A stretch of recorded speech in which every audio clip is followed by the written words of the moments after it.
우리가 오늘 읽은 이 사사기 17장 말씀은 사사기의 후반부에 나옵니다만 실제 역사적인 위치로 볼 때에는 사사기 앞부분에 나오는 것이 맞습니다. 미가의 우상숭배, 그리고 남쪽에 있던 단 지파의 북쪽으로의 이주, 이 사건은 여호수아 19장에 나오는 이야기입니다.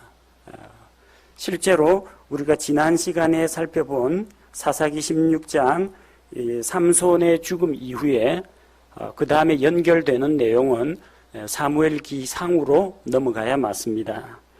그래서 사사기 전체가 다시간 순으로 배치된 것은 아니라는 것을 여러분이 먼저 염두에 두시기 바랍니다. 오늘은 이 사사기 17장을 통해서 미가의 그 우상숭배와 그 우상숭배에 같이 동참한 어느 레위 사람 청년에 대해서 함께 살펴보고자 합니다. 1절에 보니까 에브라임 산지에 미가라고 하는 사람이 살고 있었습니다. 에브라임 산지에 살고 있는 것으로 봐서 아마도 에브라임 지파에 소속된 사람인 것으로 보입니다. 에브라임 지파는 요셉의 후손들이죠. 그리고 요셉의 어머니는 야곱의 아내 라헬입니다. 야곱의 아내 라헬은 라반의 집에서 야곱이 탈출할 때 그 라반의 우상 가정 수호신 드라빔을 훔쳐가지고 가나안 땅에 가지고 왔습니다. 그리고 바로 그 라헬의 아들 요셉에게서 나온 에프라임과 므낫세가 결국 그 우상 숭배의 연루가 됩니다. 미가의 집에 우상을 세우게 되는데 그 배경이 이렇습니다. 2절에 보니까 이 미가라는 사람에게 어머니가 있었는데 그 어머니가 돈을 잃어버렸습니다. 은 1100세겔을 잃어버리고 그 어머니가 누가 훔쳐갔는지 그 훔쳐간 그 사람은 이렇게 되라고 이제 저주를 퍼부었습니다. 미가는 자기 어머니의 돈을 훔치면서 별로 죄의식이 없었던 것 같습니다. 어머니 돈이 내 돈이고 내 돈은 내 돈이고 그렇게 생각하면서 자기 부모의 것을 훔치는 것을 아무렇지도 않게 여기는 사람들이 있다는 겁니다. 잠언 28장 24절에 보니까 누구든지 자기 아버지나 어머니를 강탈하고서도 그것은 범법이 아니라 하는 자, 바로 그 자는 파멸시키는 자의 벗이니라. 아버지 어머니에게서 무엇을 빼앗거나 아버지 어머니의 돈 지갑이나 재산을 가로채는 것, 이것도 명백하게 도둑질이요 범법이라는 것을 기억해야 합니다. 자, 그런데 2절에 보니까 미가가 자기가 훔쳤던 그 은을 자기 어머니에게 돌려줍니다. 어머님, 지난번에 어머님께서 그 은을 잃어버리고 그것에 대해서 저주하고 말씀하셨는데 그 사실은 내가 그것을 가져갔습니다. 내가 그것을 가져갔습니다. 그래서 그의 어머니가 뭐라고 합니까? 내 아들아, 주께서 내게 복 주시기를 원하노라. 이 도둑놈 아들을 두들겨 패가지고 사람을 만들어야 정상인데 그 어머니가 그 아들을 오히려 축복한다는 겁니다. 주께서 내게 복 주시기를 원하노라. 어머니의 돈을 훔치는 것은 죄가 아니다 생각하고 어머니 물건에 이 손을 대는 이 아들이 정말로 축복한다고 하나님의 복이 그 아들에게 임할 것 같습니까? 임하지 않습니다. 어쨌든 이 사사시대에는 좀 우리가 믿기 어려운 그런 황당한 일들이 많이 일어납니다. 자기 어머니의 돈을 훔치질 않나, 도둑놈 아들을 엄마가 축복하지를 않나, 그 다음에 더욱더 황당한 일은 3절에 나옵니다. 그가 은 1100세겔을 자기 어머니에게도 이제 도로 돌려줬습니다. 원래 자기 게 아니니까. 그러자 자기 어머니가 뭐라고 합니까? 내가 내 아들을 위하여 새긴 형상과 부어 만든 형상을 만들려고 이미 내 손에서 이 은을 주께 온전히 봉헌하였노라. 도둑질했다가 도둑 맞았다가 다시 돌려받은 그 은을 가지고 뭘 합니까? 우상을 만들겠다고 합니다. 누구를 위해 우상을 만들어요? 내 아들을 위하여. 우상은 무엇입니까? 사람이 자기를 위하여 만든 신입니다. 어떤 절대자에게 경배하기 위해서 만든 게 아니라 다 자기 좋으라고 하는 겁니다. 왜 뱃사람들이 뭐 바다의 신 포세이돈이나 아니면은 용왕님을 섬기겠습니까? 이번 백길이 무사하고 형통하기를 바라는 겁니다. 왜 사람들이 돼지머리 복스럽다고 돼지머리 앞에 고사를 지냅니까? 돼지가 뭔가 빨리 번식을 하고 이 살도 잘 오르고 잘 성장하니까 뭔가 복을 줄 것 같이 보이기 때문에 복 받으려고 그러는 겁니다. 돼지가 좋아서 그러는 건 아닙니다. 어떤 신이 됐건 자기에게 부와 명예를 안겨줄 수만 있다면 사람들은 그걸 섬기려고 합니다. 하늘을 나눈 독수리를 보고 사람들은 날지 못하죠. 고대인들은 이 새들을 섬겼습니다. 자유롭게 공중을 떠돌아다니니까. 너무 높이 있어서 손이 닿지 않는 하늘에 태양과 구름과 바람과 비 이런 자연물들을 섬겼습니다.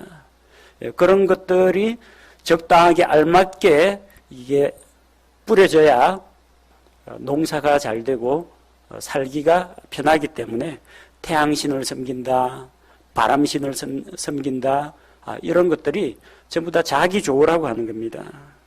내 아들을 위해서 우상을 만들겠다는 겁니다. 자, 그 우상을 만들기 위해서 어떻게 합니까? 우상을 만들기 위해서 그 은을 주께 온전히 봉헌하였습니다. 그냥 우상 만들려면 그냥 우상 만들면 됩니다. 뭐 누가 말리겠습니까? 옳지 않은 일이지만 하겠다면 하면 됩니다. 거기에 뭐가 들어갑니까? 주께 봉헌하였노라. 우상 만드는데 주님이 그 우상하고 무슨 상관이 있습니까? 주께 봉헌한 은이면 어떻게 해야 돼요? 저 실로에 있는 하나님의 성소에 가가지고 그 은을 하나님께 드리면 됩니다. 아니면은 자기 에브라임 지파 아니든지 뭐 이웃에 있는 유다 지파에 있는 가난한 레위 사람들, 그런 사람들 도와주는 일에 사용하면 됩니다. 주께 드렸으니까 거룩하고 좋은 곳에 사용해야죠. 하나님께 봉헌한 은을 가지고 우상을 만들겠다는 겁니다. 여러분 만약에 우리 교회에서 헌금을 걷어가지고 저 주차장에다 불상을 세우겠다 이러면 누가 공감하겠습니까? 그런 어리석은 일을 이 시대 사람들은 하나님의 백성이라고 하는 이 유대인들이 바로 그런 일을 했다는 겁니다. 주께 봉헌한다, 좋은 겁니다. 근데 주라는 이름이 들어갔다고 해서 모든 것이 다 하나님 보시기에 아름답고 합당한 것은 아니라는 겁니다. 주께 내 몸을 드립니다. 주께 이 예물을 드립니다. 근데 그 결과가 어떻게 해야 됩니까? 선한 열매로 드러나야 됩니다. 선한 열매를 맺어야 그게 하나님 보시기에 아름다운 겁니다. 자, 그래서 내가 이 은을 주께 봉헌한다라고 하면서 그걸 레위 사람에게 갖다 준 게 아니라 누구에게 줬어요? 이제 그것을 내게 도로 주리라. 자기 아들에게 줍니다. 자, 그러니까 4절에 그 아들이 미가가 그 돈을 자기 어머니에게 이제 도로 줍니다. 모자지간에 이렇게 돈 주거니 받거니 하다가 결국 그 어머니가 1100세겔 가운데서 200세겔을 따로 떼가지고 새긴 형상과 부어 만든 형상을 제작했습니다. 새긴 형상이라는 것은 그 금속을 이제 조각도로 깎아가지고 새겨서 만드는 것이고요.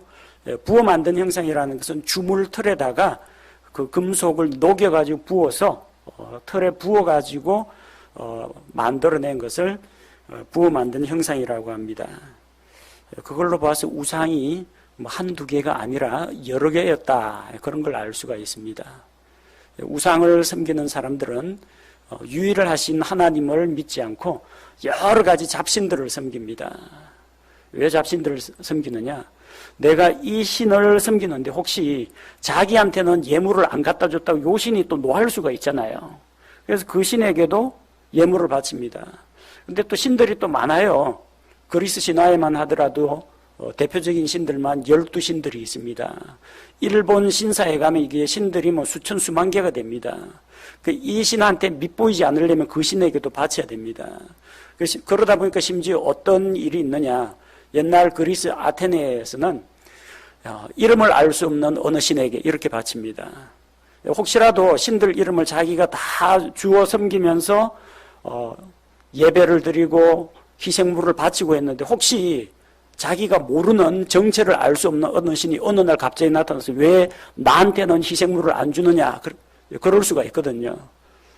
그래서 여러 가지 보기 중에서 하나라도 빠뜨리면 안 되니까 안전마기로 뭘 넣습니까? 기타. 뭐든지 하여튼 1, 2, 3, 4, 5, 6, 7 안에 안 들어가면 어쨌든 기타라는 항목을 하나 더 넣어줍니다. 이름을 알지 못하는 암흑의 어느 신에게 이렇게라도 바칩니다. 면피용으로. 책임을 회피하기 위해서. 나한테는 왜 안 주냐? 그게 바로 당신을 위한 겁니다. 이러도록. 여러 가지 오만 잡신들을 다 섬겼습니다. 미가 역시 마찬가지입니다. 우상이 한두 개가 아니에요. 그 우상은 신이 아닙니다. 자기가 자기를 위해서 만든 겁니다. 주물공이 만든 것입니다. 만드는 과정도 뻔히 볼 수 있습니다. 돌이나 나무나 금속입니다. 주변에 흔히 구할 수 있는 그런 재료들입니다. 나무 가운데 일부는 자기가 의자도 만들고 일부는 아궁이에 집어넣어서 불을 떼고 그 중에 또 일부는 우상을 만듭니다. 똑같은 나무인데 근데 왜 그 나무 앞에서는 경배하고 절하느냐는 겁니다. 똑같은 금속을 가지고 어떤 거는 농사 짓는 도구를 만들고 어떤 거는 화폐를 주조하고 또 어떤 거는 형상을 만들어 가지고 경배합니다. 똑같은 구리나 철이나 금속인데 그게 어떠한 형상으로 부어 만들거나 새겼다고 해서 갑자기 신통한 능력을 갖게 되겠습니까? 어리석은 일입니다. 예레미야 10장 14절에 보니까 사람마다 아는 것이 짐승 같고 무지하다는 이야기죠. 주물공마다 새긴 형상으로 말미암아 당황하나니 그가 부어 만든 형상은 거짓이요 그것들 속에는 숨이 없도다. 우상은 생명이 없습니다. 말하지도 못하고 듣지도 못합니다. 그 앞에서 비나이다 비나이다 해봤자 듣지 않습니다. 우리를 구원하소서 도와주소서 하더라도 그 자리에서 일어설지도 못하고 걷지도 못합니다. 그런 헛된 우상에게 빌고 그 우상을 의지하는 것은 하나님의 형상대로 창조된 사람이 할 일이 아니라는 겁니다. 미가는 우상 숭배에 필요한 모든 조건을 갖추고 있었습니다. 5절에 보니까 그의 집에 뭐가 있었습니까? 신들을 섬기기 위한 집이 있었습니다. 신을 섬기려면 뭔가 어떤 물리적인 공간이 있어야 됩니다. 그게 뭐 우상단지 같은 항아리에다가 뭐 실하고 쌀하고 엽전하고 넣어놓은 그런 것이 되었든지 아니면은 집 안에 있는 어떤 사당이라든지 혹은 신전이라든지 우상의 전각이라든지 불당이라든지 뭔가 있어야 됩니다. 공간이 있어야 됩니다. 하나님께서는 온 우주 가운데 편재하신 분입니다. 하늘도 그분을 용납하기에는 부족합니다. 그러나 세상에 있는 이 잡신들은 물리적인 공간이 있어야 됩니다. 사람과 만나고 매개하는 어느 장소에 존재해야 됩니다. 그래서 우상의 신전, 우상의 전각이 필요한 겁니다. 집안에 이런 사당이나 전각을 지을 정도면은 미가의 집이 아마 규모가 좀 컸으리라는 것을 알 수가 있습니다. 또 그의 집에는 에봇과 드라빔도 있었습니다. 에봇이 뭐냐면 제사장들이 섬길 때 입는 옷입니다. 그리고 드라빔이라는 것은 가정 수호신입니다. 말하자면은 종교인들이 입는 종교인 복장, 그리고 신전의 기물 이런 것들을 다 갖추고 있었습니다. 또 이 신전에서 일하면서 신에게 희생물을 드리고 사람과 신들 사이를 중재해 줄 사람이 필요하죠. 사제가 있어야 됩니다. 그래서 자기 아들들 가운데 하나를 구분하여 자기 제사장으로 임명했습니다. 자기가 임명한 제사장인데 나중엔 어떻게 해요? 그 앞에 가서 머리 숙이고 또 빌게 됩니다. 이런 어리석은 일을 하게 된 것은 무엇 때문인가? 절대 진리가 없었기 때문입니다. 이스라엘에 왕이 없던 시대에 사람들은 자기 눈으로 보기에 옳은 일을 행했습니다. 내가 눈으로 보기에, 내 눈에 보기에 선하면 그게 선이고, 내 눈으로 보기에 이게 내한테 조금 마음에 안 맞다면 그거는 악이라는 겁니다. 남들이 뭐라고 하든지 상관없습니다. 내 기준입니다. 하나님이 뭐라고 말씀하셨느냐, 성경에 뭐라고 기록되어 있느냐, 이게 중요한 게 아니라 내 눈에 보기 좋은 대로 행하는 것이 선이었다는 겁니다. 절대 진리와 절대 기준이 없으면 각 사람이 자기 자신이 선과 악을 판단하는 주체가 되어버린다는 겁니다. 그것은 에덴 동산에서 아담과 이브가 오직 하나님만이 선과 악을 판단하는 분이신데 자기들이 선과 악을 아는, 선과 악을 결정하는 존재가 되겠다 작정하고 하나님 먹으면 안 된다. 먹는 게 그러면 죄입니다. 그러나 내가 보기에 이게 보기에도 좋고 먹음직스럽기도 하고 이거 먹으면 지혜롭게 될 만큼 탐스럽다라는 생각에 먹어도 된다 하면 자기한테는 그게 선이 된다는 겁니다. 바로 그때부터 사람은 하나님을 대신해서 선과 악을 판단하는 주체가 되어버렸다는 겁니다. 안타까운 이야기죠. 왕들이 없던 시대에 일어난 이야기입니다. 왕들 이야기는 언제 나와요? 사무엘기에 가서 나옵니다. 그들은 자기들을 의와 진리로 인도해 줄 왕을 기다리고 있었습니다. 자, 그런데 미가가 우상을 만들고 또 자기 아들을 시켜서 우상의 전각지기 제사장으로 세운 이후에 또 한 가지 일이 벌어집니다. 레위 사람 청년이 미가의 집에 찾아오게 됩니다. 7절에 보니까 유다 가족에 속한 베들레헴 유다에 한 청년이 있었는데 그는 레위 사람이며 거기서 머무는 자더라. 자, 유다 가족이란 말은 이 레위 청년이 유다 가족이란 이야기가 아니고요. 유다 가족에게 속한 베들레헴 유다. 그러니까 유대 지파에게 할당된 땅이 유대 땅 베들레헴이라는 겁니다. 근데 유대 땅 베들레헴에는 유대인들만 살고 있느냐? 그게 아니라 레위 사람들도 거기에 같이 살았습니다. 이스라엘 지파들 가운데에서 레위 지파는 영토를 상속받지는 못했습니다.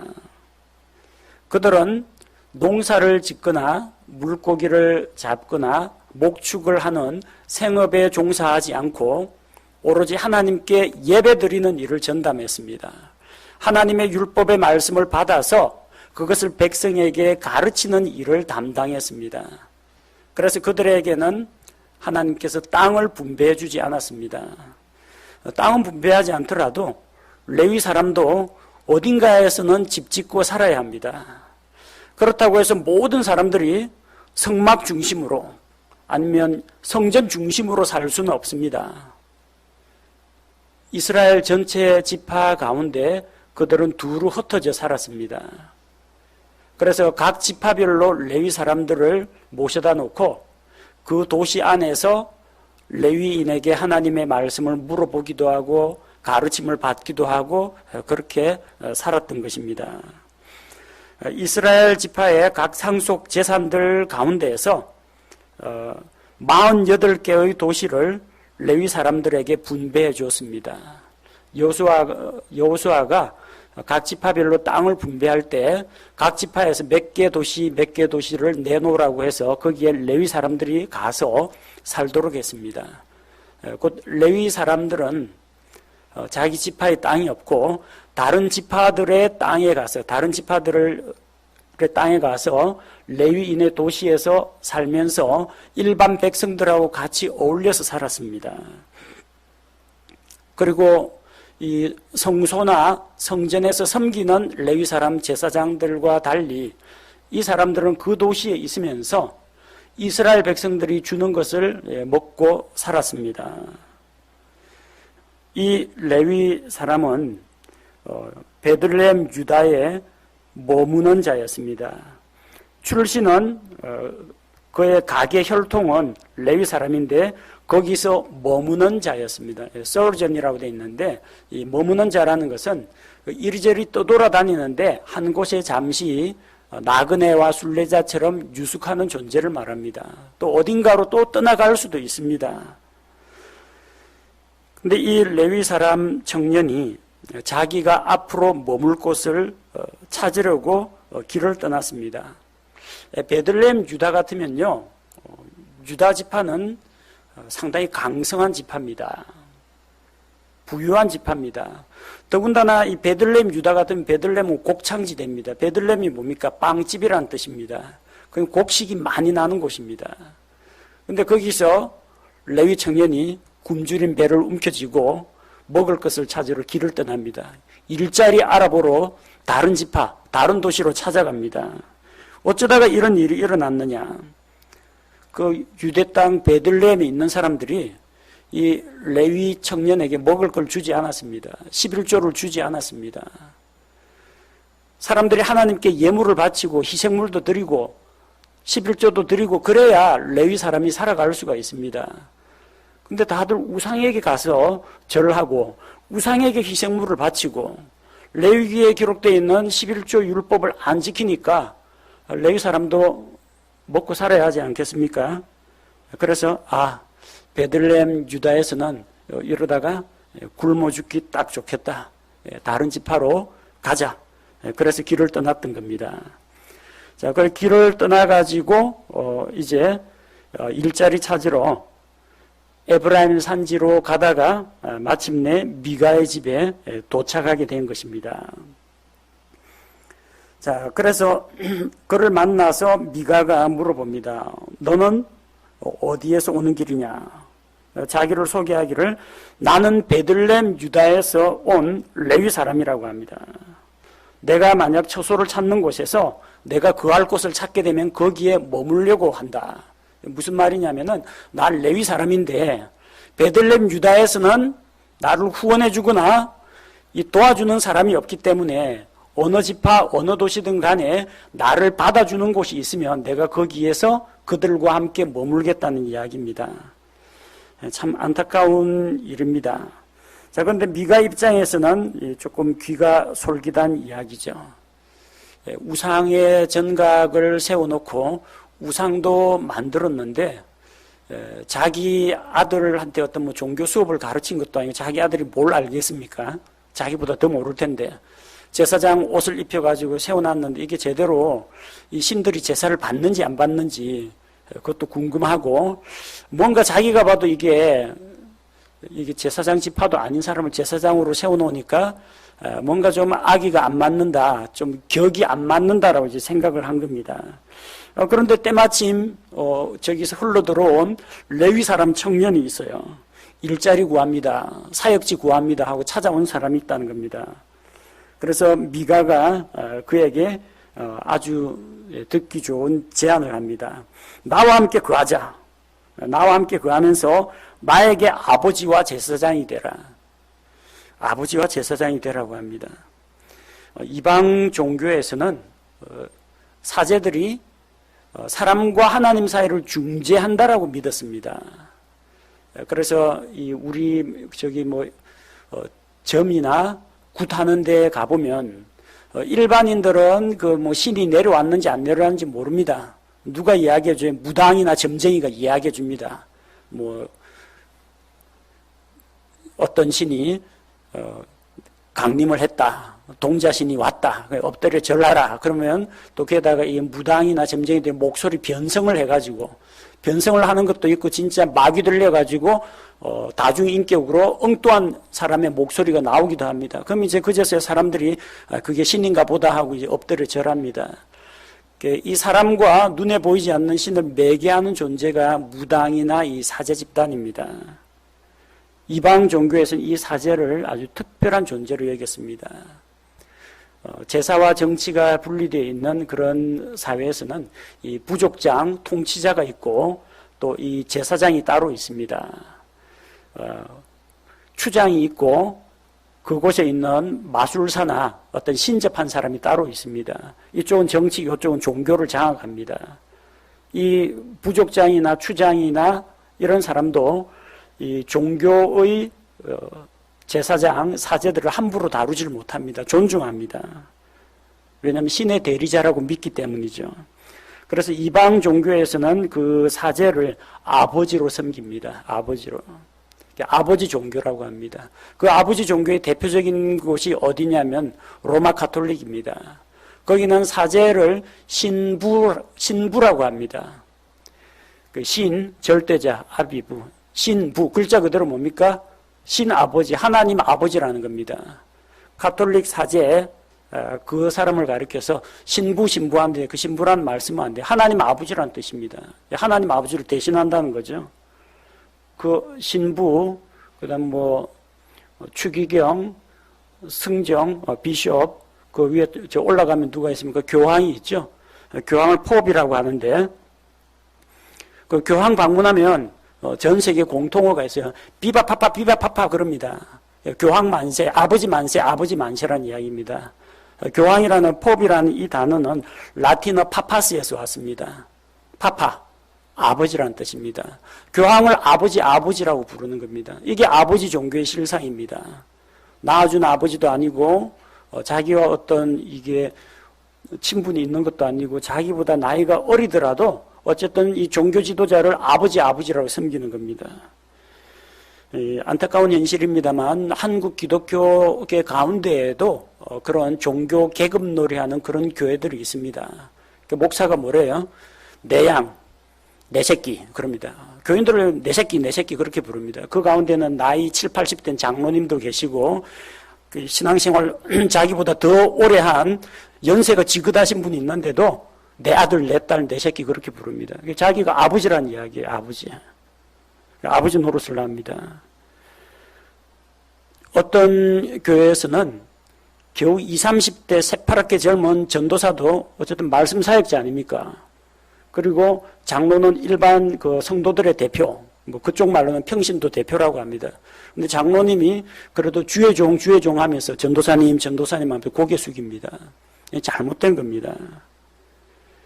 그 이방 종교에서는 신과 사람 사이를 중재하는 사제 집단이 있습니다.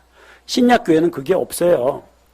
베드로전서 2장 9절에서 믿고 구원받은 모든 성도들이 다 제사장들입니다. 왕가의 제사장입니다.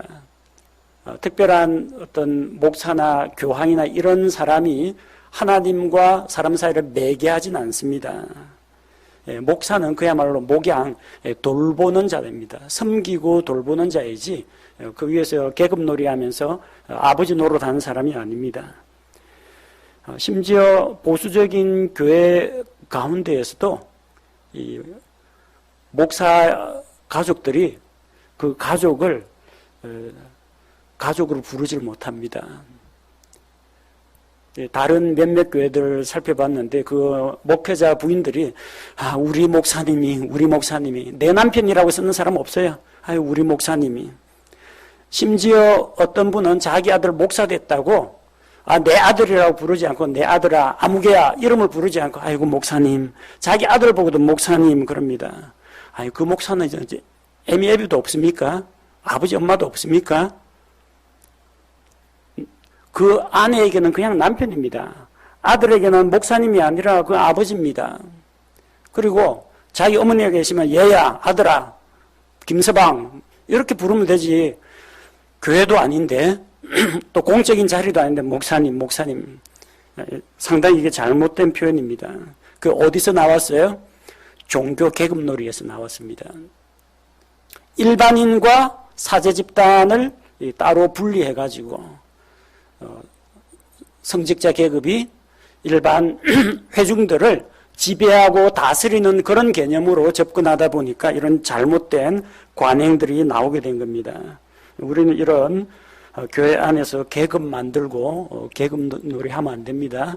우리가 편의상 섬기는 직무를 위해서 목사와 집사가 있습니다. 또 봉사하시는 분들이 있고 섬기는 소모임 리더들이 있습니다. 다 일하는 사람입니다. 그리스도 안에서 똑같은 주님의 양들입니다. 똑같이 구원받은 성도들이고 똑같이 부족함과 연약함에 쌓여 있어서 하나님의 도우심과 긍휼을 필요로 하는 다 같은 사람이라는 겁니다. 이 레위 사람 청년은 미가보다 나이가 어렸습니다. 11절에 보면은 그 아들들 중에 하나처럼 취급받았다고 했습니다. 그러니까 미가의 아들하고 아마 거의 나이가 맞았을 겁니다. 그런데도 어쨌든 우리 집 우상을 섬기는 제사장으로 내가 레위 사람을 섬겼으니까 아이고 제사장님, 아버지, 영적인 아버지 이렇게 대접을 받았다는 겁니다. 미가는 그렇게 함으로써 자기의 어떤 종교적인 욕구를 만족시킬 수 있었고 이 레위 청년은 그렇게 하면서 대접을 받으니까 또 그게 또 기분 좋으니까 다 수용을 했습니다.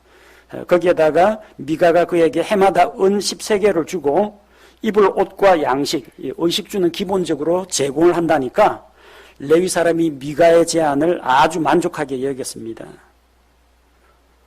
이제는 여기저기 떠돌아다니지 않아도 된다는 겁니다. 의식주 문제로 고민할 필요가 없다라는 겁니다.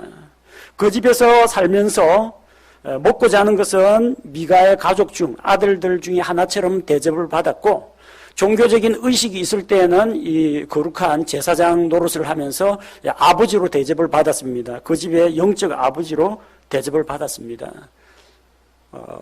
이런 일이 일어났는데 한심한 것은 이 레위 청년이 그걸 만족스럽게 여겼다는 겁니다. 내가 이러면 안 되는데 먹고 살자니 어쩔 수 없어서 하나님 보시기에 참 부끄럽고 이런 생각이 아니라 미가가 대우해주는 그 조건이 너무나 마음에 들었다는 겁니다. 신학교 졸업을 한 전도사들 가운데에서도 사역지를 찾지 못해가지고 어려움을 겪는 그런 사람들이 많습니다. 그러다 보니까 여러 가지로 이런 미가와 같은 유혹에 빠지는 그런 사람들도 더러 있습니다. 이게 다 누구 책임입니까? 이스라엘 백성 책임입니다. 레위 사람을 레위 사람으로 대우해 줘야 되는데 후원해 주지 않으니까 문제가 된 겁니다. 하나님께 속한 레위 사람이 돈에 팔려서 신앙 양심에 어긋나는 우상지기 노릇을 했다는 것도 문제고 그 우상의 전각지기 노릇을 하면서도 전혀 양심의 가책이나 하나님 앞에 부끄러워할 줄 모른다는 이것도 더 심각한 문제입니다. 자, 12절에 보니까 미가가 레위 사람을 거룩하게 구별하여 좋습니다. 거룩하게 구별하여 뭘 했어요? 우상의 제사장으로 삼았더라. 은을 거룩하게 구별하여 우상을 만드는 데 썼더라. 이거하고 똑같은 이야기입니다. 레위 사람을 거룩하게 구별해서 우상의 제사장으로 삼았다. 우리가 이해하기 힘든 그런 일들이 이제 일어났습니다. 그러면서 미가 자신도 뿌듯하게 생각합니다. 앞으로 자기가 잘 될 거라고 생각하는 겁니다. 다른 집에도 우상들이 있습니다. 에브라임이 산지 미가의 집에만 우상이 있었겠습니까? 다른 집에도 어디서 무슨 나무로 새긴 거, 금, 은, 동, 철로 만든 것들 다 있을 겁니다. 근데 미가는 한 가지 더 있어요. 나는 레위 사람을 고용해서 우상의 제사장으로 삼았다는 겁니다. 레위 사람이 내 제사장이 되었으니까 주께서 선을 베풀 것이라고 생각한 겁니다. 레위 사람이 우리 집에 있으니까 우리 집은 우상을 섬기든지 뭘 하든지 어쨌든 복 받는다라는 겁니다. 이렇게 사람을 의지하면 안 됩니다. 목사가 자기 집을 방문하면 신방을 하면은 가정에 복이 들어올 거라고 생각하는 사람이 있습니다. 그렇게 초청해가지고 같이 한번 교제하자고 하면 언제든지 갑니다. 그러나 복 주고 안 주고는 하나님께서 주시는 거지 목사는 복 줄 능력이 없습니다. 그 집에 기도 제목이 있으면은 목사가 듣고 위에서 기도하고 집에 돌아와서 잊지 않고 기도해 드립니다. 하지만 목사 기도가 다른 사람의 기도보다 더 효험이 있다. 그거는 보증할 수가 없습니다. 목회자가 자기가 새로 산 자가용 본네트 위에 손 얹고 안수기도 하면 그 차는 사고가 안 납니까? 보통 차 사면은 안 믿는 사람은 돼지 대가리 올려놓고 그 앞에 저기 막걸리 붓고 돼지 코에다 10,000원짜리 집어넣고 불 사릅니다. 그렇게 해가지고 사고 나지 않기를 빕니다. 거기서 돼지 대가리 대신에 목사만 바뀌었습니다. 목사님이 와서 이 차를 위해서 기도하면은 새 차인데 사고 안 나고 잘 타고 다닌다고 하는데, 그게 또 다른 우상숭배입니다. 기도는 그냥 하나님께 기도하면 됩니다. 목사를 돼지 머리로 취급하면 안 됩니다. 우상을 섬기는 그 자체가 하나님께 대한 반역입니다. 우상을 금으로 만들었건 은으로 만들었건 나무로 만들었건 어쨌든 우상은 우상입니다. 서로 그 우상을 섬기고 관리하는 사람이 레위 사람이라고 해도 그거는 범죄라는 겁니다. 거룩한 레위 사람이 이 우상을 하면 우상이 거룩하게 됩니까? 하나님이 영광 받습니까? 절대 그렇지 않습니다. 단적인 예로 이 레위 사람이 아니라 대제사장, 초대 대제사장 아론이 출애굽기에 금송아지를 조각을 해가지고 만들었습니다. 이스라엘 백성이 집단적으로 다 같이 한마음이 돼가지고 금송아지에게 절하고 거기서 먹고 마시고 뛰놀고 춤추었습니다. 대제사장 아론이 개입했는데 그거 죄입니다. 그 죄로 인해서 그날에 3,000명이 죽임을 당했습니다. 레위 사람이 개입하면, 대제사장이 개입하면, 목사가 거기에 가담하면 죄 아닌 것이, 죄인 것이 죄 아닌 것처럼 됩니까? 절대 그렇지 않습니다. 거기에다 목사를 갖다 붙이든지 금을 갖다 붙이든지 아론을 갖다 붙여도 죄는 죄라는 겁니다. 우상을 만들고 형통하게 되기를 바랍니까? 우상은 복도 화도 내리지 않습니다. 그러나 우상을 섬기는 자에게 하나님께서 저주와 화를 내리십니다. 우상을 섬기면 망하게 됩니다. 사사시대에는 우리가 정말 이해하기 힘든, 믿기 힘든 황당한 일들이 많이 일어났습니다. 진리의 말씀이 사람들로부터 외면당하던 시대입니다. 각 사람이 자기 스스로 옳고 그런 것을 판단하던 그런 시대였습니다. 아들이 엄마 돈을 훔치고 엄마는 돈 훔친 도둑놈 아들을 축복합니다. 미가의 어머니가 이 은을 주께 거룩하게 봉헌하노라 하면서 그 주께 봉헌한 은을 가지고 우상을 만듭니다. 미가가 레위 사람을 거룩하게 구별해서 우상의 제사장으로 세웁니다. 하나님의 말씀을 바르게 가르치고 또 백성을 말씀으로 권면하고 책망해야 될 레위 사람이 생계를 위해서 우상을 섬기고 그걸 만족스럽게 여겼다는 데 문제가 있습니다. 하나님의 사람은 자기 믿음을 배반해서는 안 됩니다. 당시 레위 사람들은 상속 유산을 분배받지 않았습니다. 하나님께서 그들의 기업이 되셨습니다. 하나님께서 그들의 상속 몫이 되셨습니다. 하나님께 바쳐진 것은 레위 사람들에게 돌아갔습니다. 근데 하나님의 백성이 하나님께 예배드리지 않고 하나님께 희생물 드리지 않고 11조를 내지 않으면은 레위 사람 제사장도 어쩔 수 없이 딴 일을 알아봐야 된다는 겁니다. 그러다가 정말 이 레위 사람 청년처럼 먹고 살기 위해서 우상지기 노릇을 해야 되는 그런 일도 있습니다. 레위 사람만 탓할 것이 아닙니다. 문제는 어디 있습니까? 다른 지파 사람들이 십시일반해서 레위 사람을 도와야 하는데 돕지 않았다는 겁니다. 오늘날 레위 사람이나 제사장은 한국엔 없습니다. 그러나 그들처럼 다른 직업을 갖지 않고 말씀을 연구하고 가르치고 복음을 전하는 복음 전도자들, 설교자들, 목양자들, 선교사들이 있습니다. 만약 우리가 이런 사람들을, 하나님의 사역자들을 필요한 것들을 공급해 주지 않으면 그들은 세상 직업을 찾아야 합니다. 이 레위 청년처럼 되지 말라는 법이 없습니다. 그래서 레위 청년을 도와야 하는 이스라엘 백성도 하나님 앞에서 자기 자신의 본분을 다시 한번 살펴보고 옳고 그른 것을 말씀에 비추어 보는 그런 자세가 필요한 것입니다.